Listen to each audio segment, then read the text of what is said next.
Hola, ¿qué tal familia de RIS Online? Sí, señores, aquí estamos una vez más en una nueva oportunidad que Dios nos brinda de llegar hasta sus hogares, de llegar hasta sus dispositivos móviles. Gracias por la fidelidad, gracias por la disposición, gracias por darnos este enorme privilegio de poder llegar hasta sus hogares, hasta su vida, con esta palabra, una palabra sencilla, pero que procuramos sea siempre relevante y sobre todo de bendición para todos y cada uno de los que participan en ella. Queremos, como siempre, saber desde dónde nos acompañan. Queremos saber desde qué lugar del mundo, desde qué parte del planeta Tierra nos están acompañando hoy y pueden hacerlo ahí en la cajita de comentarios. Además, si también quieren contarnos con cuántas personas están ahora mismo viendo esta transmisión de RIS Online aquí en la casa virtual de la Iglesia Ministerio Internacional Reyes y Sacerdotes, también lo pueden hacer. Simplemente escriben, si estás con 2 personas más, tú y 2 personas más, entonces son 3, pues vas a escribir X3. Si estás tú y 4 personas más, pues entonces vas a escribir X5 y así sucesivamente. Además, también para nosotros es una bendición poder orar por todas y cada una de las diferentes peticiones de oración que tienen ustedes. Para nosotros es una bendición poder hacerlo, así que ya lo sabes. Si tienes alguna petición de oración, puedes consultar, puedes solicitar oración con alguno de los anfitriones y ellos con mucho gusto, con mucho amor y mucha disposición van a estar atentos para tomar tu petición de oración, para orar contigo y si tú lo deseas,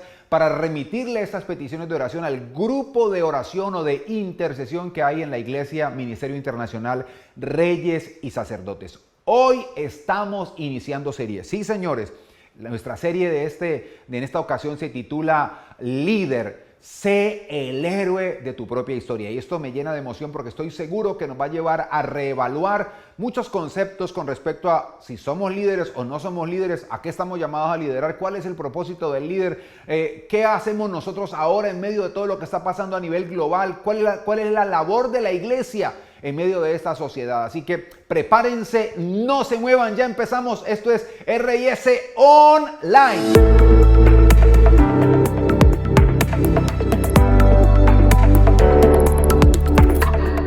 Dicen que una mentira que se repite mucho termina aceptándose como si fuera una verdad. Y se hace mucho más creíble cuando esa mentira que se repite constantemente se rodea o está acompañada de una realidad, de algo que en verdad es cierto. Pero obviamente no por esto entonces la mentira va a dejar de ser mentira. Se vuelve una verdad porque con la constante repetición en el oído y en la mente de los seres humanos terminan convirtiéndose, terminan aceptándola como si fuera una verdad, pero vuelvo y repito, no necesariamente es una verdad. ¿Recuerdan, por ejemplo, una de las mentiras que se vendió como una verdad y mucha gente terminó creyendo que era una verdad? Sucedió hace unos cuantos años nada más. Casi una década atrás. ¿Recuerdan la historia de la famosa profecía maya con respecto al 2012, que en el 2012 era el fin del mundo? ¿Recuerdan? ¿Recuerdan? ¿Cuántos lo recuerdan? Ahí los que están pueden escribirnos en la cajita de comentarios. ¿Saben? Esa fue una mentira bastante promocionada. ¿Y qué ocurrió? Se hicieron varias conjunciones astronómicas, se agregaron unas cuantas fórmulas numéricas y fueron relacionadas con una fecha en cuestión sin que la comunidad científica lo aprobara. La comunidad científica, que es la voz supuestamente autorizada para hablar de esos temas, estaba completamente callada, estaba silenciada. Mientras tanto, esta mentira camuflada en medio de la verdad, con bastante publicidad empezó a tomar fuerza en medio de la sociedad. Ahora la pregunta es, ¿por qué se hizo esto? ¿A quiénes benefició? Alguien dirá, pero ¿a quién benefició esa mentira? Permítanme contarles a quién benefició esa mentira. ¿Saben? Los canales de televisión, oigan bien, los canales de televisión que promocionaban programas con respecto al fin del mundo en el 2012, que promocionaban, usaban todo lo que tenía que ver con algunas de las cosas que realmente los mayas, la cultura maya había hecho. Ellos se encargaron de promocionar esto de una forma poderosa, al punto que cada programa que se hacía con respecto a la profecía maya y al 2012 estaba cargado de publicidad. Los ingresos por causa de la publicidad, por causa de los libros, de la literatura, hasta una película se hizo del 2012. Los ingresos fueron billonarios, no millonarios, fueron billonarios. Fueron billonarios. ¿Y qué ocurrió? Cuando llegó el famoso solsticio en el que se esperaba fuera el fin del mundo, ¿qué pasó? No pasó absolutamente nada. Y entonces, ¿qué sucedió? ¿Cuál fue la respuesta de los que por tanto tiempo estuvieron anunciando el fin del mundo? Vuelvo y reitero, ¿qué hicieron? Tomaron algunas de las enseñanzas de la civilización maya, tomaron algunas cosas reales, verídicas y simplemente le agregaron una mentira, alteraron algo diciendo: los mayas afirmaron, de acuerdo a todo esto, que el fin del mundo es en el 2012. Mientras tanto, eso vendía. La publicidad. ¿Y qué hacía esto? Pues obviamente que los ingresos de aquellos que estaban atrás de toda esta treta se multiplicaran. Quedaron no millonarios, sino billonarios. Y cuando llegó el día y no pasó nada, simplemente la respuesta fue: hubo un error en el cálculo. Y entonces ahora el ingreso se fue a la inversa. ¿Cómo hacía la inversa? Sí. Entonces ahora crearon programas para explicar por qué habían fallado y esos programas también tuvieron ingresos billonarios. No tanto como los primeros, pero también tuvieron ingresos altísimos por causa de la publicidad y todos esos temas y todos los temas de la literatura. Entonces, a la postre terminó siendo un beneficio para unos cuantos. Y eso fue algo que pasó hace poco. Pero hay otras mentiras que le han causado mucho daño a la sociedad. Se han vendido como verdades y han estado causando estragos y estragos generación tras generación. Por ejemplo, ¿qué tal si hablamos de la mentira de la pornografía? ¿Cómo ha dañado y cómo ha destruido la sexualidad dentro de las parejas? Si las personas consultan a un especialista en esos temas, les va a decir que las relaciones sexuales sanas no son las de las películas de pornografía de media hora, de una hora. Pero ¿cuántas parejas se han destruido porque no pueden, porque sienten que la pareja no les satisface de la manera como se vende a través de esta publicidad, de esta mentira que se ha vendido como una verdad? Y ni hablar del daño que Hollywood, del daño que Disney, que Netflix le ha causado al verdadero concepto de amor en pareja. Sí, es cierto, hay historias muy bonitas que se venden y muchas mujeres y muchos hombres quisieran tener esa historia de amor, que su historia de amor fuera similar a esas. Pero entonces, ¿cuántas parejas, cuántos hogares se han destruido? Porque de repente aparece alguien en un momento que brinda eso que es el sueño dorado, el sueño de princesas y de príncipes. Y de repente cuando lo besan, termina como la famosa historia, la famosa tira cómica, ¿verdad? No es que el sapo se convierte en príncipe, sino que ahora es a la inversa. El príncipe se convierte en sapo y todo se viene al traste. ¿Cuántas relaciones se han echado a perder así? ¿Saben? Pero no es solo, no tenemos solamente que quedarnos en esto. No tenemos que quedarnos solamente en esta parte, sino que tenemos que entender que hay otros temas. Ya les hablé de algo de supuestamente de la escatología global, como lo mencionamos como la famosa escatología o la famosa predicción de los mayas. Les acabo de mencionar el daño que ha causado la mentira de la pornografía, el daño que ha causado la mentira del amor desde Hollywood, desde el cine. Pero hay algo también que se ha estado causando estragos. ¿Saben? ¿Cuánto daño le ha causado el verdadero concepto, le ha causado el falso concepto de liderazgo al verdadero concepto de liderazgo? Voy a repetir esto. ¿Cuánto daño le ha causado el falso concepto de liderazgo, la idea errada de liderazgo, a lo que es verdaderamente la idea correcta de liderazgo desde la óptica espiritual, desde la óptica de Dios? Porque vamos a ser claros, aún yo tengo que reconocer que aún la iglesia se ha visto afectada y la iglesia se ha secularizado en algunos conceptos. La iglesia se ha secularizado en algunos conceptos. ¿Qué quiere decir que la iglesia se ha secularizado? Que ha tomado las definiciones del mundo secular y ha sustituido las definiciones espirituales por las definiciones que dan en el mundo secular. ¿Y esto qué ha hecho? Ha hecho que la gente tenga un concepto secular de las cosas espirituales y no el verdadero concepto espiritual que debería tener. Y esto daría para otra serie. Pero es muy importante enfocarnos en esto. El mundo ahora está sufriendo muchos cambios. Muchos países en Latinoamérica están experimentando fuertes movimientos desde el punto de vista político, desde el punto de vista económico, desde el punto de vista social, espiritual. Y nosotros tenemos que entender dónde estamos parados y cómo el saber si somos o no líderes nos puede afectar y nos podemos dejar arrastrar por estas corrientes de pensamiento que a la postre lo que vienen es a traer daño y a traer destrucción. Por eso es muy importante que limpiemos, que desecularicemos el concepto de liderazgo y volvamos al original, que retornemos, que regresemos al concepto original que está en la palabra de Dios con respecto al liderazgo. Ahora, vuelvo y repito esto. ¿Saben? Le han repetido tantas veces a la gente la idea que un líder es aquel que está en una tarima, que es muy visible, que está al frente de grandes proyectos e influenciando a grandes masas. Que ¿saben qué pasa? Eso no solo le ocasiona bastante daño a la gente, sino que termina poniendo en la mente de las personas ideas como, es que yo no tengo el perfil para ser un líder.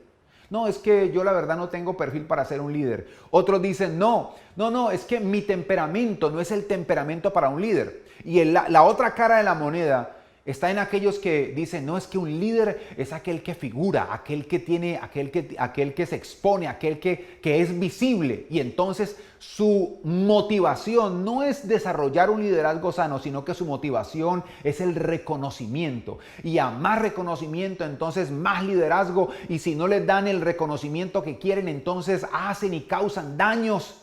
Miren cuántos estragos ocasiona una idea tergiversada de la verdad, pero se ha estado vendiendo y vendiendo y vendiendo por siglos, pero sobre todo en el último siglo y sobre todo en los últimos 50 años se ha vendido una idea tan errada de lo que es ser un líder, muy errada, que precisamente para eso estamos nosotros reunidos acá. Y saben, es que esta serie nos va a sumergir en la idea de reconsiderar, en la idea de replantear algunos conceptos de liderazgo. Tenemos que replantear esos conceptos de liderazgo secular que se ha metido en el mundo espiritual. Y alguien dirá, bueno, ¿y qué tiene que ver? ¿Es que no es lo mismo los conceptos espirituales a los conceptos seculares? No, no siempre. Y saben, la gran diferencia entre los conceptos seculares y los espirituales con respecto a un tema básicamente se basa en que los conceptos seculares varían y varían depende de quien los aplica y de quien los interpreta. Pero los conceptos espirituales no cambian, ni dependiendo quién los interpreta, ni dependiendo quién los está entendiendo. No. Los conceptos espirituales no cambian, se mantienen. ¿Y sabe por qué se mantienen? Porque están inspirados en la palabra de Dios. Y como dice la misma palabra de Dios, cielo y tierra pasará, pero su palabra no pasará. Yo quiero empezar con este postulado para que empecemos a avanzar en esta primera reunión de nuestra serie Líder. Sé el héroe de tu propia historia. Y es que nosotros somos líderes por naturaleza. ¿Puedes escribirlo, por favor? Nosotros somos líderes. Eso es gracias a los que lo están escribiendo en la cajita de comentarios. Nosotros somos líderes por naturaleza. Nacimos porque Dios nos dio esa facultad.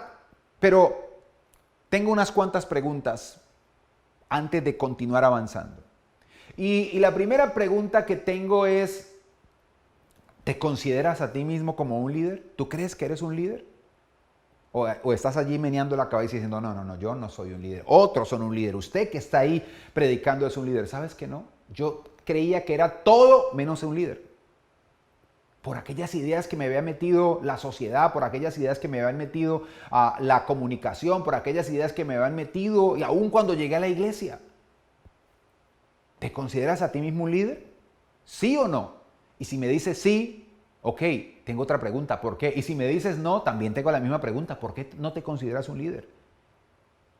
¿Crees que estás llamado a liderar o no estás llamado a liderar? Por eso yo quiero invitarte hoy para que veamos la palabra de Dios y que, como lo dije al iniciar, que regresemos al concepto original de líder que Dios tiene para nosotros. Quiero que vayamos allá y por eso quiero que vayamos y leamos lo que dice un libro maravilloso. Ese libro es el libro del profeta Jeremías. Vamos a leer Jeremías capítulo 1 y vamos a leer desde el versículo 4 en adelante. Vamos a leer la versión Reina Valera actualizada del año 2015. Y mira lo que dice la escritura. Jeremías capítulo 1, versículo 4 en adelante, dice así: vino a mí palabra del Señor, palabra de Dios diciendo: antes que yo te formara en el vientre, te conocí. Miren esa frase. Antes que yo te formara en el vientre, te conocí. Y mira esto, luego dice: y antes que salieras de la matriz, es decir, antes que nacieras, te consagré, te di por profeta a las naciones. Antes. Pero luego dice: y yo dije, mira la respuesta de Jeremías ante lo que Dios le estaba diciendo. Y yo dije: oh Señor Dios, he aquí que no sé hablar porque soy un muchacho. Pero el Señor me dijo: no digas soy un muchacho, porque a todos a quienes yo te envíe tú irás. Y dice: y todo lo que te mande dirás. No tengas temor de ellos, porque yo estaré contigo para librarte, dice el Señor. Entonces el Señor, dice, extendió su mano y tocó mi boca, y me dijo el Señor: he aquí, yo pongo mis palabras en tu boca. Mira, en este día te he constituido sobre naciones y sobre reinos, para arrancar y desmenuzar, para arruinar y destruir, para edificar y para plantar. Tremendo llamado le está haciendo Dios aquí a Jeremías. Tremendo, impresionante. Y es sorprendente ver lo que Jeremías dice. Jeremías dice: venga, Dios vino y me dijo antes que te formara en el vientre de tu madre, te conocí. Antes que salieras, antes que nacieras, antes que salieras de la matriz, ya te había dado una misión. Ya te había dado un propósito. Y aquí empieza esto, empezamos como a quitarle las cáscaras al versículo y a profundizar, y a que el versículo solo exponga la verdad. Jeremías dice, está pleiteando con Dios y dice: es que yo soy un muchacho, yo no estoy llamado a esto. Y Dios le dice: no, Señor, es que antes que te formara en el vientre de tu madre, yo ya te conocía. Y antes que nacieras, ya te había dado una misión. Pero yo quiero que hablemos un poco de biología. Y obviamente esta no es una clase de biología, pero quiero explicarles un poco el proceso de la fecundación. Se dice que en el momento de la fecundación, en el momento de la eyaculación, el hombre, y esto es biología, un hombre medianamente sano o sano expulsa entre 40 y 60 millones de espermatozoides por mililitro de semen. Oigan bien, un hombre sano expulsa entre 40 y 60 millones de espermatozoides. Entre 40 y 60 por mililitro de semen. Y el hombre, para poder ser fértil, se dice que debe expulsar mínimo 2 mililitros de espermatozoide en el momento de la eyaculación. ¿Qué quiere decir esto? Quiere decir esto que si nosotros, tú, yo, el que tienes al lado, le ganamos, en el caso mío, voy a hablar de Carlos. Supongamos que mi padre no era de los más, que mi padre hacía lo normal, cumplía con lo básico. Lo básico es 2 mililitros entre 40 y 60, y pongámoslo promedio, que mi padre en el momento de la eyaculación, en el momento de la concepción, expulsó 2 mililitros de espermatozoides con 100 millones. Cada mililitro, 50 son dos, 100 millones de espermatozoides y solo uno fecundó el óvulo, solo uno fecundó a mi madre, solo uno. Yo le gané a 99.999.999. Bueno, y el que tenga un gemelo o un mellizo le ganaron, entonces, si hubiera tenido un gemelo o un mellizo, entonces le habíamos ganado con mi hermano a 99.999.998. ¿Saben por qué nacimos? ¿Por qué fecundamos? Porque le ganamos a los demás, porque somos líderes desde antes de nacer. Pero cuando nacemos, la sociedad empieza a decir, es que tú no eres un líder, tú no tienes un temperamento para líder. Y quiero decirte algo, quiero decirte esto. Antes, Dios le dice a Jeremías, antes que te formara, te conocí. Y antes que nacieras, te di un plan, te di un propósito. Naciste para liderar un plan, para liderar y para cumplir un propósito. Y es una mentira, óyeme bien, que hay temperamentos líderes y otros no. Yo quiero decirte algo. Yo te lo quiero decir, porque entonces, si hay temperamentos líderes y hay temperamentos que no son, hay 4 temperamentos básicos. Dos temperamentos extrovertidos, 2 temperamentos introvertidos. Eso lo vamos a ver en las próximas reuniones. Hay 4 temperamentos básicos y esos temperamentos hay uno que predomina y hay otro más que se acompaña. Pueden salir 12 diferentes temperamentos mezclados. Pero hay 4 temperamentos básicos, 2 extrovertidos, 2 introvertidos. ¿Cuáles son los 2 extrovertidos? El sanguíneo y el colérico. ¿Cuáles son los 2 introvertidos? El flemático y el melancólico. Y entonces se nos ha hecho creer que los 2 extrovertidos son los líderes.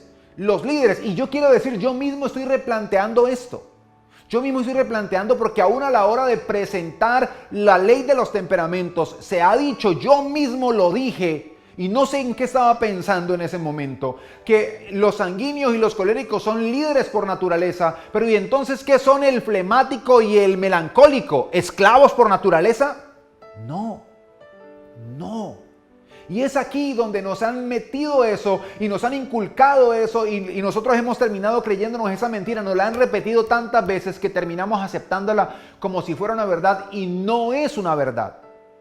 Hoy yo estoy replanteando las cosas y lo que he entendido entonces es que hay 4 temperamentos que tienen una base y alguien puede ser flemático melancólico, o alguien puede ser colérico flemático, o alguien puede ser flemático colérico, o alguien puede ser sanguíneo colérico o colérico sanguíneo, o sanguíneo flemático o flemático melancólico o melancólico sanguíneo o viceversa. Ahí están todas las mezclas.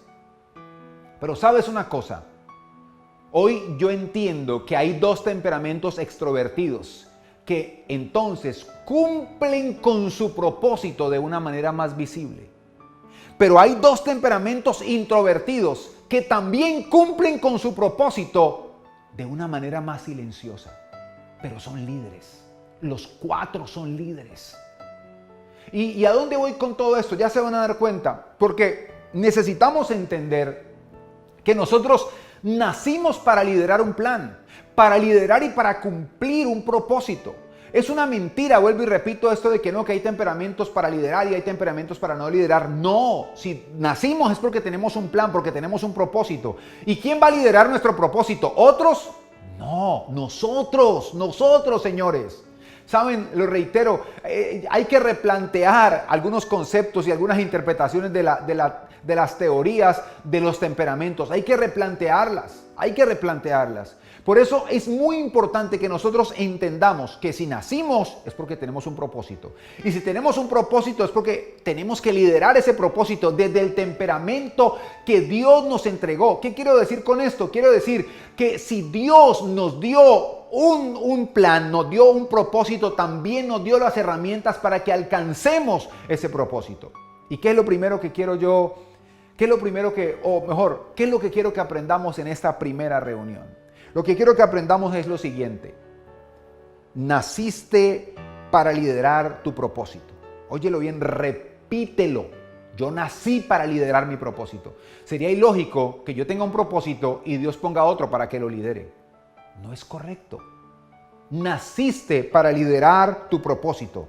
Recuerda que Dios te creó para hacer la respuesta a una necesidad en la tierra. ¿Qué es un propósito?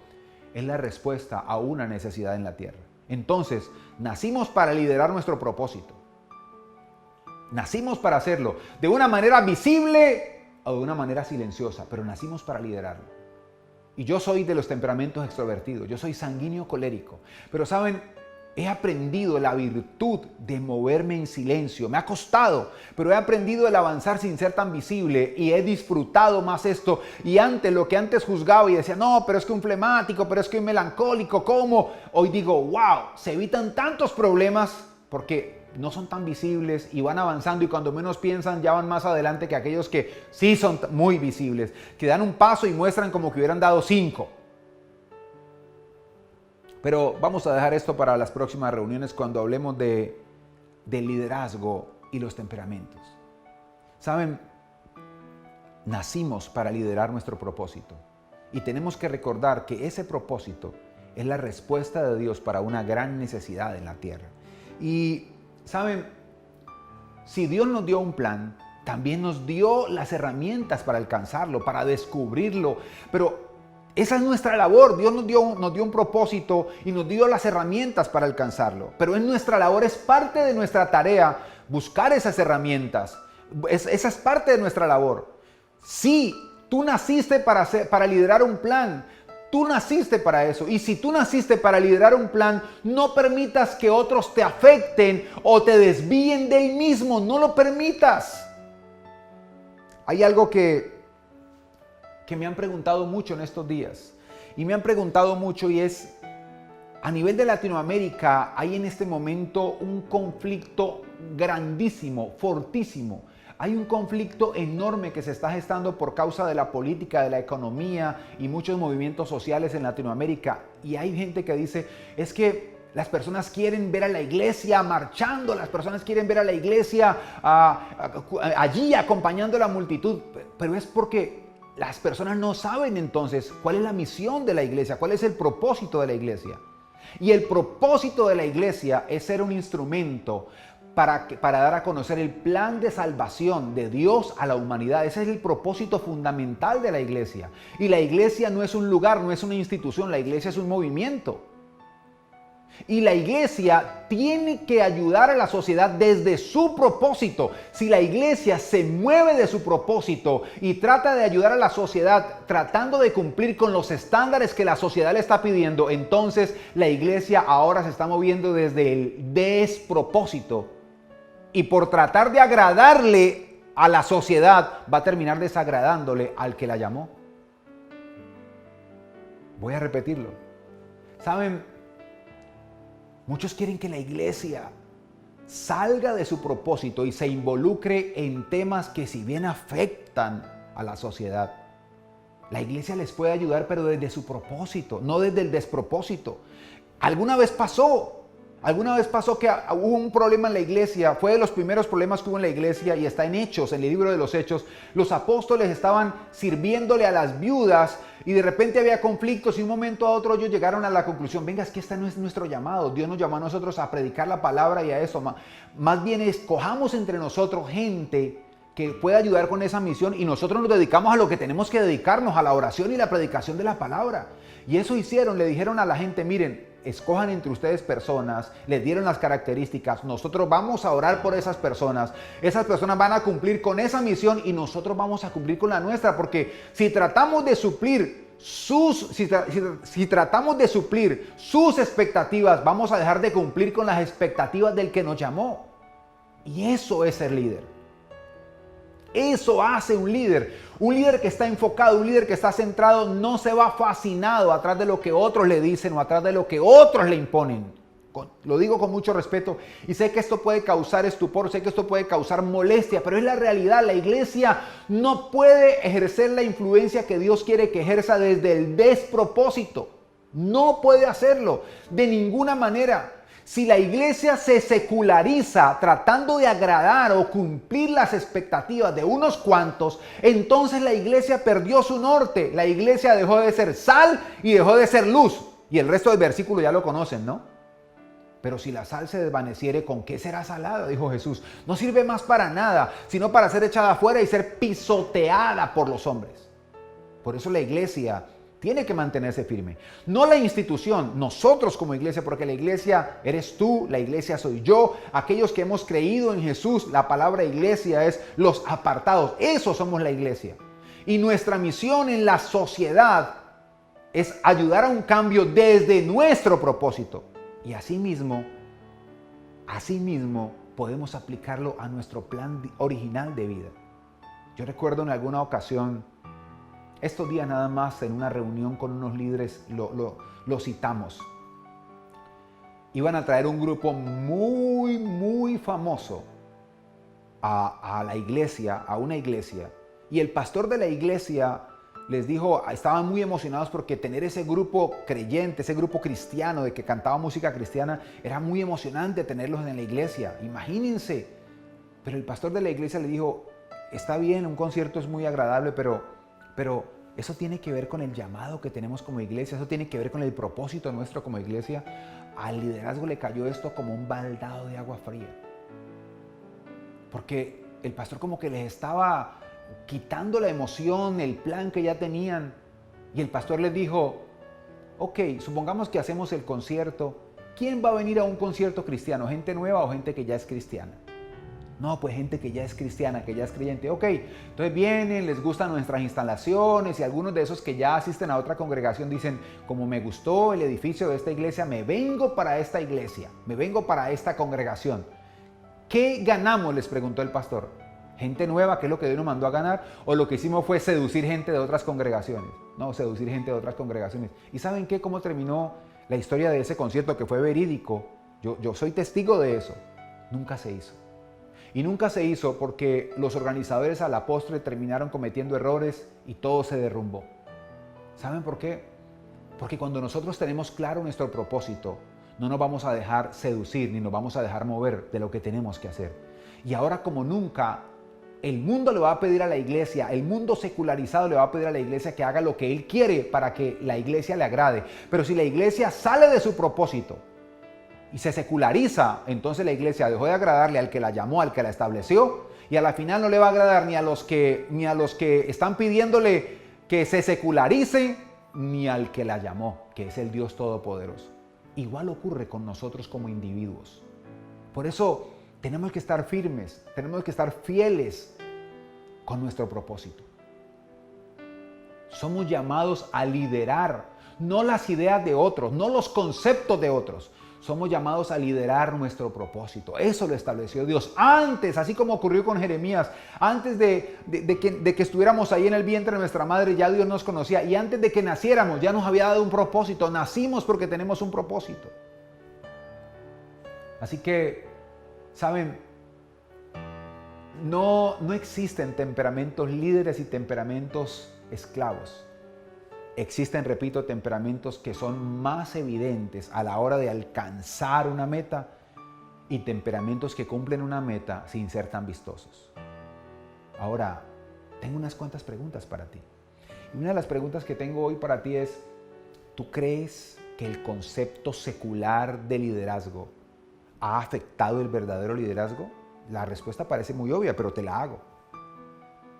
¿Tú crees que el concepto secular de liderazgo ha afectado el verdadero concepto espiritual de liderazgo?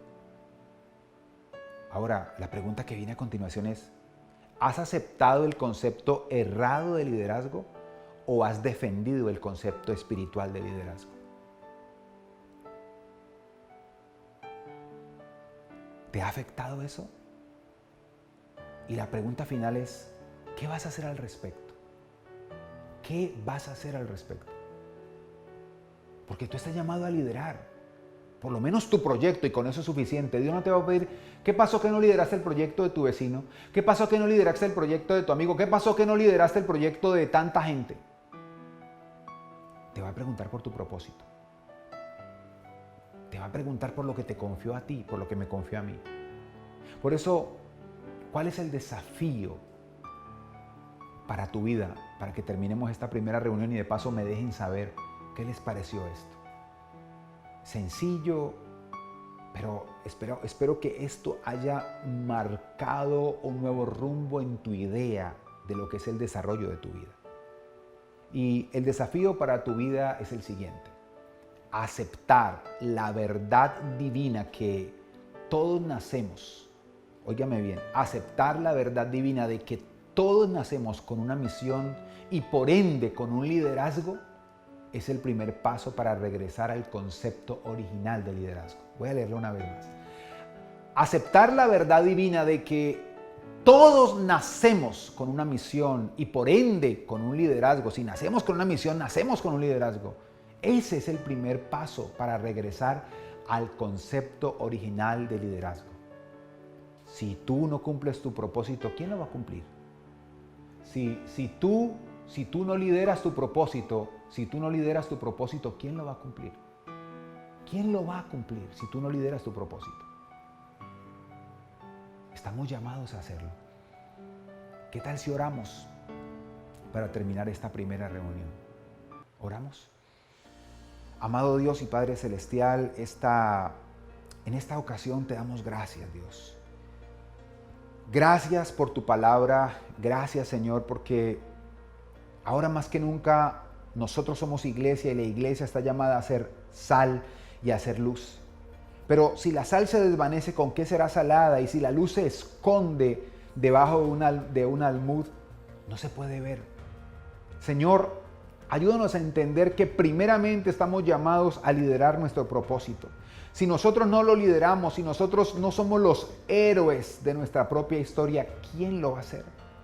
Espíritu Santo, yo te pido por favor que nos ayudes a entender como iglesia tuya, como gente que te ama, que somos agentes de cambio, no desde lo que la sociedad pide muchas veces, sino podremos ser agentes efectivos de cambio si hacemos lo que tú nos mandaste hacer. Señor, gracias. Gracias por tu palabra, gracias por darnos la oportunidad de escuchar esto, que de repente puede causar un shock, porque hemos escuchado tantas veces lo mismo, pero no necesariamente porque es verdad. Señor, ayúdanos a abrir nuestro corazón y a estar dispuestos para empezar a movernos de acuerdo a tu voluntad, de acuerdo a tus expectativas, porque te lo pedimos y te lo rogamos en el nombre de Jesús. Amén y amén.